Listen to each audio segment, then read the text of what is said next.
হাদিস, যার সঙ্গে দুনিয়াতে সম্পর্ক থাকবে তার সঙ্গেই ওই বান্দার হাসর নাসর হবে।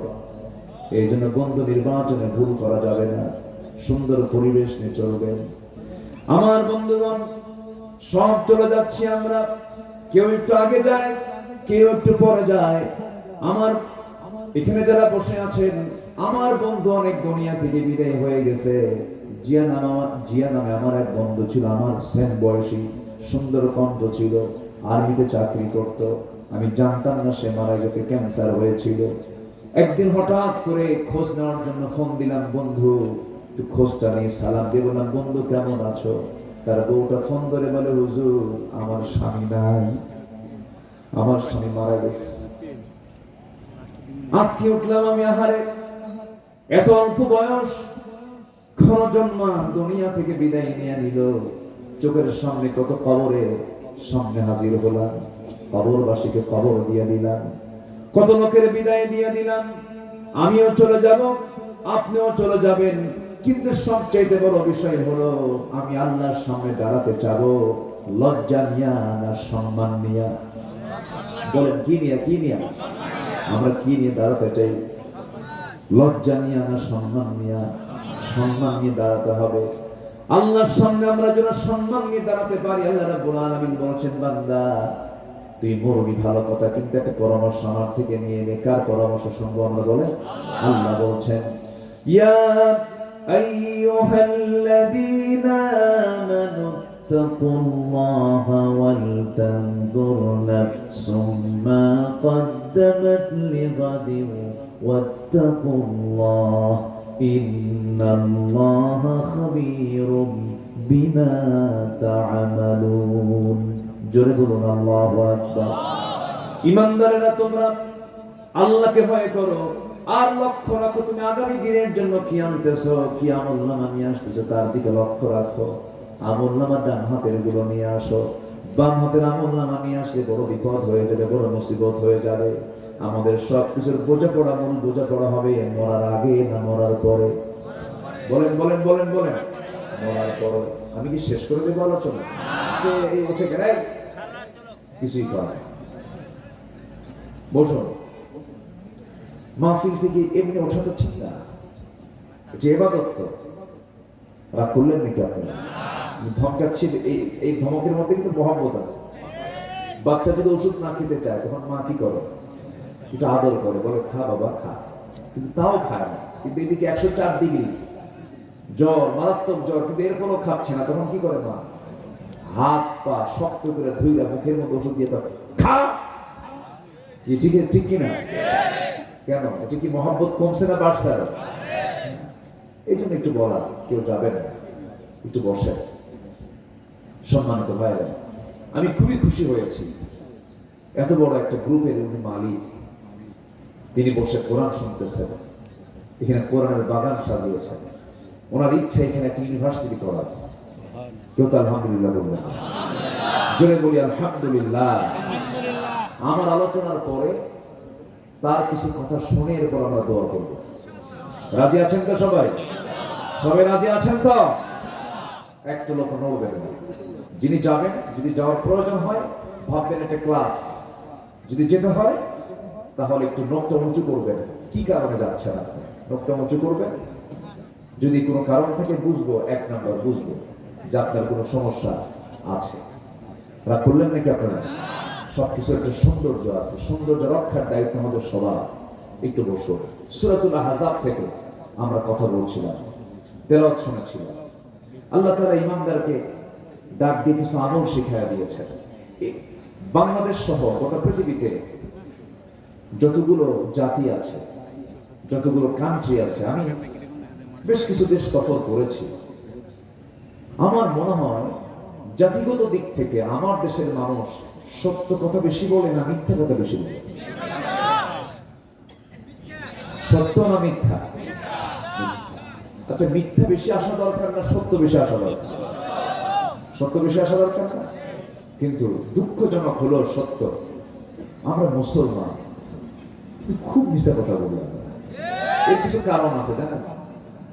এর কারণ হচ্ছে, এখন যদি বলি যে এদেশে কোন শ্রেণী বেশি মিথ্যা কথা বলে, তার যদি বলা হয় কোন শ্রেণী বেশি মিথ্যা কথা বলে, কোন ধরনের লোকেরা বেশি মিথ্যা কথা বলে, বলেন তো কারা হবে বলেন তো? হ্যাঁ, রাজনীতিবিদরা, ও নেতারা। এই দেখেন, আমি কিন্তু প্রশ্ন করেছি, আমি কিন্তু বলিনি। তাহলে জবাব আসলো যারা নেতৃস্থানীয়, যারা নেতৃত্ব দেয়, তাদের মুখ থেকে বেশি মিথ্যা কথা বের হয়। দেখেছি এতদিন, 53 বছর প্রায় দেখেছি।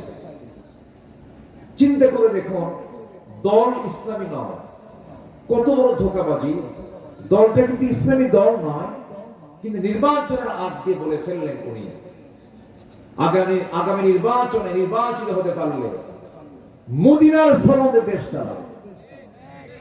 কিসের সনদে? মদিনার সনদে। মদিনার সনদে দেশ চালায় নাই, মোদির সনদে দেশ চালিয়েছে ওরা। হাই হাই অভিনয়। সম্মানিত বন্ধুগণ,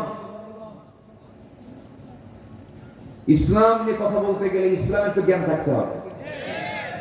একজন বলে ফেললো আগামীকাল ঈদুল আজহা জানাজা নামাজ, মনে আছে না? মনে আছে? কি এলে নামাজটা কি তাও বোঝে না। আবার আরেকজন বললেন লাকুম দীনুকুম ওয়ালিয়া দীন, বুখারী শরীফের 40 বার। কি কথা কি বুঝতেছে? বাচ্চা একটা নিয়ে, নতুন বাচ্চা পৃথিবীতে এসেছে, দোয়া করতেছে লা ইলাহা ইল্লা আনতা সুবহানাকা ইন্নী কুনতু মিনাজ জালিমিন। দেখছি তো, বুঝলেন, নতুন সন্তানের দোয়া নাকি এটা? মানে বিপদ হয়েছে। সম্মানিত ভাইয়েরা, দেখেছি অনেক কিছু। 71, 2024, 53 বছর। কেউ চালাইছে 25 বছর, কেউ চালাইছে 16 বছর, কেউ চালাইছে 9 বছর। মাঝখান দিয়ে মঈনুদ্দিন, ফখরুদ্দিন, এই গ্রুপগুলো চালাইছে কয়েক বছর। সব দেখা শেষ। মুসলমান ছিলেন, ইসলাম দিয়ে তারা রাষ্ট্র চালায় নাই, দেশ চালায় নাই, সমাজ চালায় নাই। সব দেখা শেষ। আগামীর দেশ আমরা দেখতে চাই কোরআনের দেশ। রাজি আছেন কারা কারা? হাত তুলে দেখান মুসলমান।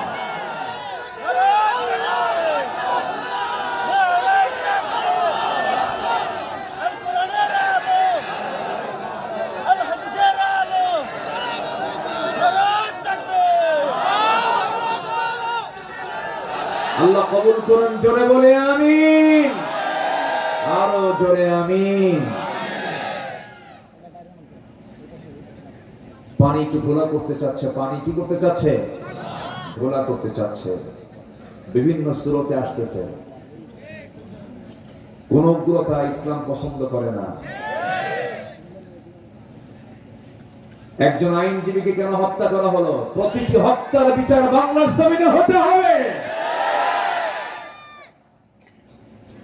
সে আইনজীবী ভাইয়ের বাড়ির কান্না, বাড়ির শোক, যার মরে সে বুঝে, যার মরে সে বুঝে।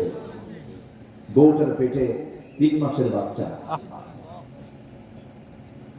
আর ছোট্ট ফুটফুটে গোলাপের মতো 3 বছরের একটা মেয়ে। ও দুপুরে খায় না, বললো আব্বা আসলে একসঙ্গে খাবে। আব্বার আর যাওয়া হয় না। এই যে আমাদের দেশে এগুলো কমন একটা বিষয় হয়ে যাচ্ছে, মেরে ফেলা, হত্যা করা।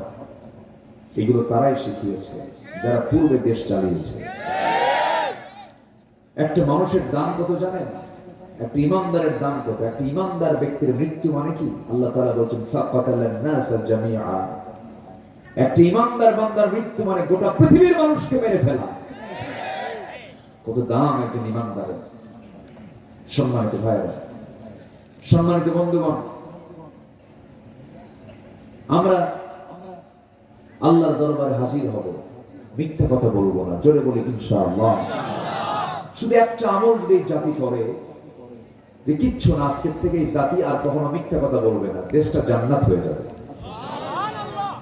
বেশি কিছু লাগে না তো ভালো হওয়ার জন্য। কিন্তু এত মিথ্যা কথা বলে এই জাতি। প্রচুর ধোঁকাবাজি করে। মাছ, আমি আজকে থেকে 12 বছর আগে না 13 বছর আগে একদিন মাছ কিনতে গেছি বাজারে। আমারে দেখে এক মাছ বিক্রেতা দূর থেকে একটা লম্বা সালাম দিল। সালামটা এত সুন্দর, সালাম দিয়ে বললো, হুজুর আপনি ভালো আছেন?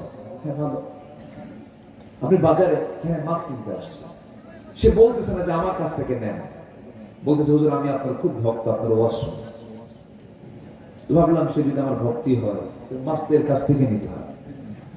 বললাম ভাই কিছু মাছ দেন।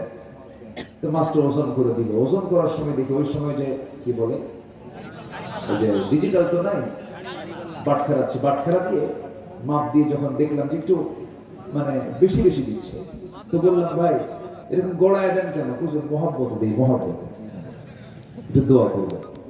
আমি ভাবলাম যে না বেচারি এত বেশি তো নেওয়া ঠিক না। পর আমি আবার যে ভাবলাম যে কতটুকু বেশি হয় একটু দেখি, তো ওজন দিয়ে দেখি হাফ কেজি নেয়। কয়েক কেজি নেয়? হাফ কেজি নেয়। কি দরকার এগুলো করার? বলে কি দরকার? এই ফাঁকি দিয়ে লাভটা কি? বলে আল্লাহ বলছেন ওজন সঠিক করো, তোমার জান্নাত সোজা হয়ে যাবে। যদি বলি সুবহানাল্লাহ। ওজন কি করো? সঠিক করো। একটা ওজনের সূরাই আছে, ওয়াইলুল লিল মুতাফফিফিন। ধ্বংস হোক ওই সমস্ত ব্যক্তিগুলো যারা ওজনে দেওয়ার সময় কম দেয়, নেওয়ার সময় একটা সূরাই আল্লাহ পাক দিয়েছে। আর আমরা কি করতেছি? আমার বন্ধুগণ, সুন্দর একটা পরিবেশ পেয়েছি আমরা, কিন্তু ব্যক্তি জীবন আমাকে করতে হবে। নিজের জীবন নিজে সুন্দর করে সাজিয়ে নিতে হবে, গড়ে নিতে হবে। আমার ভাইয়েরা, সুন্দর জীবন কোরআনের আলোকে করার জন্য মুমিনের জীবনের সৌন্দর্যের দিক থেকে আমি 15টা বিষয়ে পয়েন্টে কথা বলতে চাই। 15টা চরিত্র যদি কোনো বান্দার মধ্যে থেকে যায়, জান্নাত পেতে তার কোনো বেগ পেতে হবে না। জোরে বলি সুবহানাল্লাহ। একটাও বলেছি নাকি? একটাও কিন্তু বলিনি। বলেছি মিথ্যা কেবল বললাম, মিথ্যা সত্য কথা বলা, এটা একটা পয়েন্ট। তাহলে একটা কেবল ওপিনিয়ন হচ্ছে। তাহলে আলোচনা কি শেষ না শুরু? নুরু ওয়াজ কি শেষ না শুরু?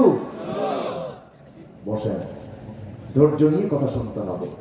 বসা আগে দরকার না ধৈর্য আগে দরকার? ধৈর্য। বসো সবাই। এই জাতি বিশ্বকাপ খেলা দেখে রাত 3টার দিকে, কি খেলা দেখে নাই? রাত 3টার দিকে খেলা দেখে বিশ্বকাপ, ব্রাজিল আর্জেন্টিনা। 2টার দিকে আমি ওই সময় মাহফিল চলছিল, শীতকাল, আমি কক্সবাজার থেকে আসতেছি। 2টার দিকে এক লোক আমাকে ফোন দিয়ে বলতেছে, হুজুর আমি আপনার খুব ভক্ত, আপনার ওয়াজ শুনি। কে এত রাতে ফোন দিলেন? হুজুর 3টার দিকে খেলা, তাহাজ্জুদ পড়লাম, আপনি একটু দোয়া করবেন আমার দল যেন জিতে। তাহলে আমারও ভক্ত, আর্জেন্টিনারও। কেন 3টার দিকে তাহাজ্জুদ পড়ে সে খেলা দেখে? চিন্তা করেন কি পেরেশানি তার। কোরআনের মাহফিলে যদি বসে যদি মজা না পান, তাহলে ভাবতে হবে যে ওয়াসওয়াসা দেওয়ার জন্য কে আছে?